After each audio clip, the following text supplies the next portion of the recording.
Hello and welcome to Insight, everyone. I'm Nnamdi Odipo. And I'm Elizabeth Omori. And Nigeria is celebrating its democracy since its restoration in 1999, signaling the commencement of the Fourth Republic. In doing that, this episode of Insight will reflect on the future of democracy in Nigeria. We would also, in the course of our program, throw up a conversation on recent incidents of suicide by teenagers and young adults in Nigeria. We'll try and link that up with the issue of mental health amongst this demographic group. Elizabeth is here as usual. Elizabeth? We will also be talking about the values and benefits of the tourism sector.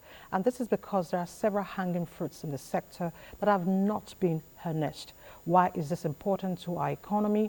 Why is Nigeria lagging behind in harnessing these fruits? These are some of the areas our guest, a key actor in the industry, will be taking a look at. Very well then, let's kickstart the program.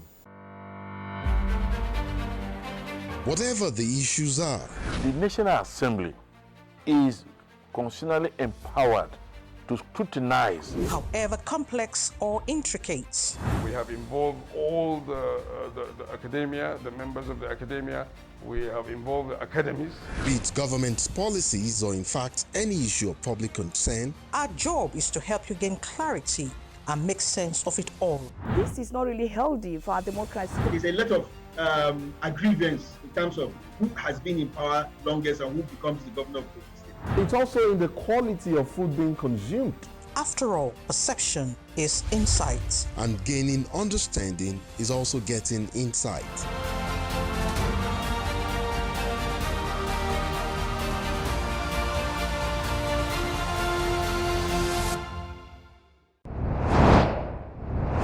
After 25 years of uninterrupted democratic rule in Fourth Republic Nigeria, it suffices to rationalize the gains of democracy, perhaps juxtapose civil rule and liberties and how democratic values and culture engender development. I'm talking about democracy in the ideal and practical sense and how Nigeria should walk the talk and not just talk shop. My guest is Hamza Aliu, Executive Director, Initiative for Grassroots Advancement. Welcome to Insight, Hamza. Good to have you back. Thank you for having me, Nnamdi, again. Perfect. I guess we should. I guess we should say congratulations on Democracy Day and Nigerians' democracy. But then, exactly. Do you think we have cause to congratulate ourselves for the journey so far, even as Nigeria looks, towards growing a culture where the institutions significantly promote and grow democratic ideals over, the dictates and actions of persons, whether in the political class or in corporate governance system? Should we be congratulating ourselves on this day? Well, Nnamdi, if you go by the very fact that 25 years of uninterrupted democratic governance. If a 25-year-old man or a 25-year-old woman is an adult enough, and so you should be, is something to celebrate, is an age to celebrate, is a silver age. And so it means that we have learned a lot in 25 years.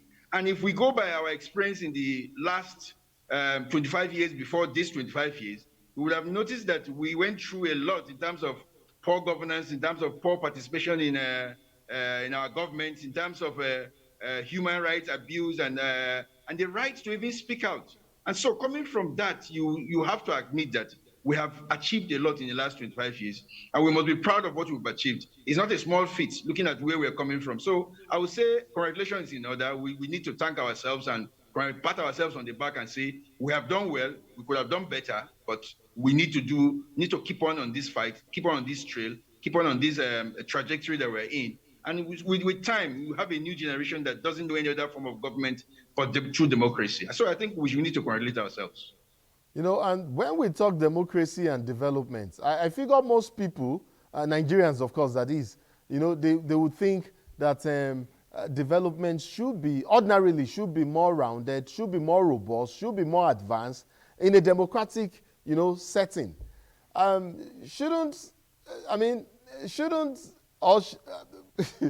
That level of optimism and hope, should they still have that in spite of whatever it is that they are seeing play out now?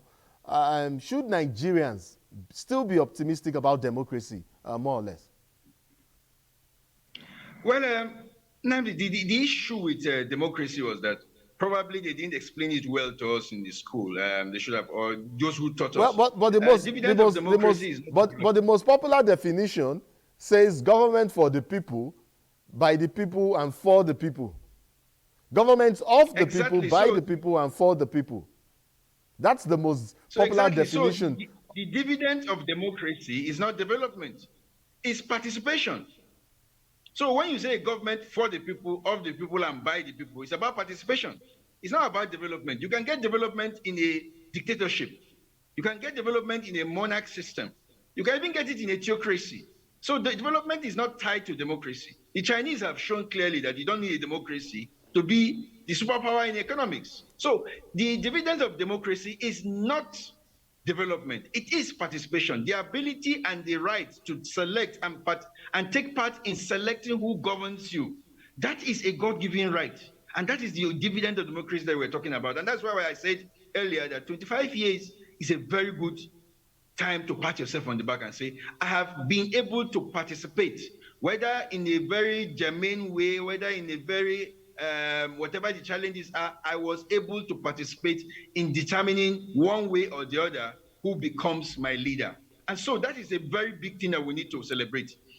We have kids who were born in 1999 who are now 25 years old, and the only form of government they know is the democratic government, where they have power to vote and be voted for. So it's a big thing. We should not play with it. Maybe probably we that are older understand what we lost in the last 50 years. And so we should be more proud of what we've achieved in the last 25 years. So we need to understand that democracy is not about development, it's about participation. And it is that sustainable participation that leads to sustainable development. We can have super highways built by dictators. We can have food in all our tables and growing in our heads. But if we don't participate, then we're not fulfilled as human beings. We have not practiced the rights that God has given us and enforce those rights. So it's only through participation that we can say, yes, people have truly been democratic and we have a democratic governance. And I like that you've brought up this angle of participation. And I'll defer to you with regards to, where or in which setting, whether particularly with the Chinese example that you've stated. I mean, it's a clear-cut example that, yes, development occurs even in states that the West perceives as being a regime or a dictatorship and all of that. And yet we've seen how the Chinese growth is and remains and all of that. But then you've talked about, and again, you hammered on this issue of participation. It brings me to an issue, on the nature and structure of our democracy. I talked about the most popular definition of democracy. Maybe I should repeat it again for emphasis. Government of the people, by the people, and for the people. I mean, it leaves room for speculation, especially when one critiques certain aspects of our democracy, and I'm talking about here in Nigeria. Let's take, for instance, the leadership emergence process. And now it is said, I'm not the one saying it, it is said out there that it is mostly reserved for those in the upper echelon of society with access to money and perhaps connections. Whilst it is a rule, of the majority, democracy, of course, doesn't it still negate, the very foundation and core value of liberal democracy when we have situations like that, where access to power, access to, positions of governance is limited to a certain cadre and echelon of society? And how can we open up the space for more participation, like you've said? Well, Nnamdi, to be frank with you, democracy requires a certain level of capacity and knowledge of its people for them to practice it the way it should be practiced. It is not reserved for persons who do not understand the ethics and what democracy is all about. So it requires a kind of training and a kind of knowledge for you to do it. And that is why you're seeing that it is only those who know how to play the game and play it fair.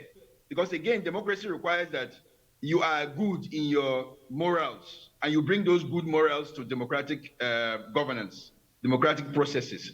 It is very unfortunate for us that we have a generation or people who lack morals, and they have been able to bring that bad morals into our democracy. And it means that it will not allow us to practice democracy the way we need to practice it.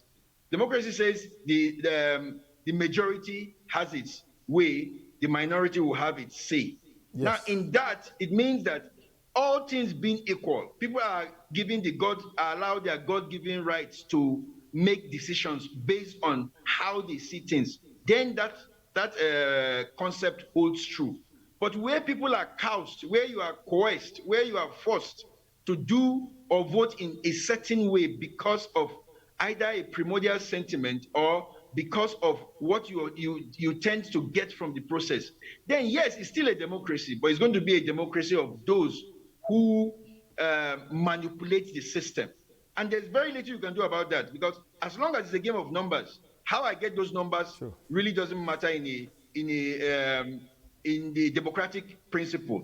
But when it comes to morals that we bring to democracy, it's important that we allow that morals to bear fruit on our democracy. And that's the component that we are really lacking right now in Nigeria, where we don't bring morals into that game of democracy. You know, I'd like to apologize to our viewer. I mean, we can all see how the signals are. It's because I caught Hamza there. He was actually somewhere when we dragged him out of an event to join us on this program. So I wouldn't say Hamza is ill-prepared, because he's always prepared, but we just put him out of an event to come join us here on the program. And so, I mean, that's partly why the connection is also poor from his end as well. But would like to apologize for that.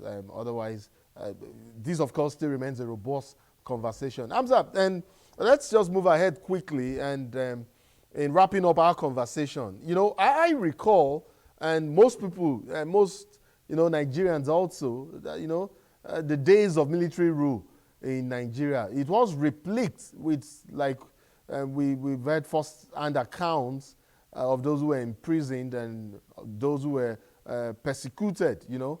These were persons in the front line of the struggle for civil liberties and civil rule in Nigeria. Today, under civil rule, the struggle is different. You know, this is not military, this is democracy, but yet it's a different struggle. Who are those you think should be in the front line of protecting our democracy, and are we as a people doing a yeoman's job of that as well, of protecting our democracy? Well, democracy, like every liberty, is about rights. And with those rights comes with responsibilities. We need to understand that no other person will protect our rights except us. We need to be able to have the capacity to be able to understand when those rights are being infringed on and what we can do as a people to enforce those rights. So nobody will do it for you except you. But you can only do it when you have the capacity and the skills to be able to do it. So I think going forward, one of the things we should do as a people and as a nation is that we must begin to build the skills of our people to know what the rights are, how to, where to go and complain about when the rights are being infringed, and then what to do when those rights are being infringed, which institutions we need to put in place. We have the National Human Rights Commission, is a public sector